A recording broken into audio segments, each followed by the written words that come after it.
বন্ধুরা, হজম না হওয়ার সমস্যায় অনেকেই ভোগেন। মশলাদার খাবার খাওয়ার পর ওষুধ খেয়ে খাবার হজম করান অনেকেই। ওষুধের বদলে এমন কিছু খান যা রোজকার রান্নাতে ব্যবহার করা হয়। এছাড়া যথেষ্ট সহজলভ্য সেই জিনিসগুলি। সবথেকে বড় কথা, এগুলোর মধ্যে কোনো পার্শ্ব প্রতিক্রিয়া নেই। এগুলি হচ্ছে আমাদের প্রাকৃতিক ওষুধ।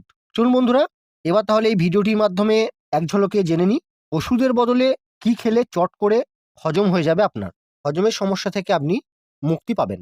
বন্ধুরা, পেঁপে পাতা হজম ক্ষমতা বাড়ায়। নিয়মিত পেঁপে পাতা সিদ্ধ করে তার পানি খান, দেখবেন আপনাদের হজমের সমস্যা ধীরে ধীরে কমে গেছে।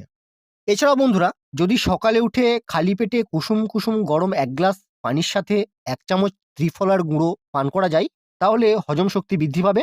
যদি এটি ১ মাস নিয়মিতভাবে সেবন করেন, তাহলে হজম ক্ষমতা বাড়ার সাথে সাথে দেহে বয়সের ছাপ পড়া কম হবে, চোখ ও মস্তিষ্কের ক্ষমতা বৃদ্ধি হবে। হজম ক্ষমতা বাড়ানোর আরেকটি প্রাকৃতিক বা ঘরোয়া উপায় হলো সকালে উঠে ১ গ্লাস পানিতে জিরে মিশিয়ে সেই পানিটিকে ফুটিয়ে ঠান্ডা করার পর অল্প পরিমাণ গরম থাকা অবস্থায় পান করলে হজম ক্ষমতা বৃদ্ধি পাবে। আপনাদের হজমের সমস্যা যদি থেকে থাকে, এইভাবে যদি আপনি জিরে পানি খান, তাহলে হজমের সমস্যা দূর হবে। যা খাবেন সেটাই দেখবেন ধীরে ধীরে হজম হচ্ছে। হজমের সমস্যা দূর করার আরেকটি বড় উপায় হলো আপেল। আপেল সিদ্ধ করে সেই রস খেলে হজম ক্ষমতা বাড়ে। এটি খালি পেটে নিয়মিত খেলে বদহজমের সমস্যা দূর হবে এবং হজম শক্তি আপনাদের ধীরে ধীরে শক্তিশালী হবে।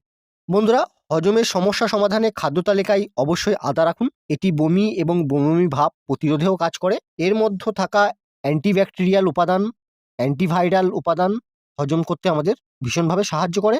হজমের সমস্যা যদি থেকে থাকে, তাহলে আপনি আদা খান, উপকার পাবেন।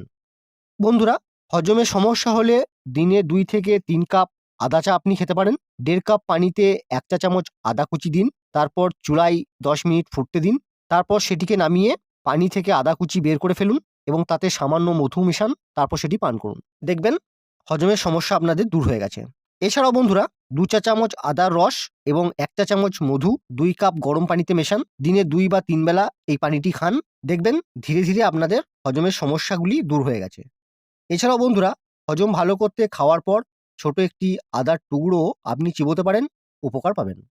বন্ধুরা, যতই তাড়াহুড়ো থাকুক না কেন, খাবার খাওয়ার সময় চেষ্টা করুন সময় নিয়ে ভালোভাবে চিবিয়ে খাবার। কারণ তাড়াহুড়ো করে না চিবিয়ে খেয়ে ফেললে সেই খাবার হজম হতে চায় না সহজে। তখন দেখা দিতে পারে বদহজমের মতো সমস্যা এবং হজমের সমস্যা। আপনি যদি খাবার ভালোভাবে চিবিয়ে খান, তবে তাতে নানা উৎসেচক যোগ হয়। সেই সব উৎসেচক খাবারকে সহজপাচ্য করে তোলে, ফলে হজম ভালো হয়। আর হজম ভালো হওয়ার মানে সুস্থতা অনেকটাই নিশ্চিত হওয়া।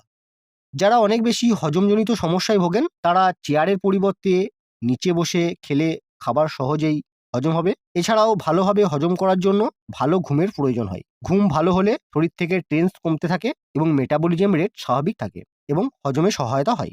বন্ধুরা, আপনি যদি হজমের সমস্যায় ভুগে থাকেন, যা খাচ্ছেন কোনো কিছু হজম হচ্ছে না, দীর্ঘদিন থেকে যদি হজমের সমস্যায় ভুগছেন আপনি, তাহলে আজকের ভিডিওতে বলা প্রাকৃতিক প্রতিকারগুলি ব্যবহার করার চেষ্টা করুন। দেখবেন ধীরে ধীরে আপনারা হজমের সমস্যা থেকে মুক্তি পেয়ে গেছেন। পরিশেষে বলব বন্ধুরা, ভিডিওটি ভালো লাগলে একটা লাইক করবেন। আর এরকম বিভিন্ন নিত্য নতুন বিষয়ে ভিডিও পেতে চাইলে চ্যানেলটিকে সাবস্ক্রাইব করে চ্যানেলের সঙ্গে থাকার অনুরোধ করছি। নমস্কার।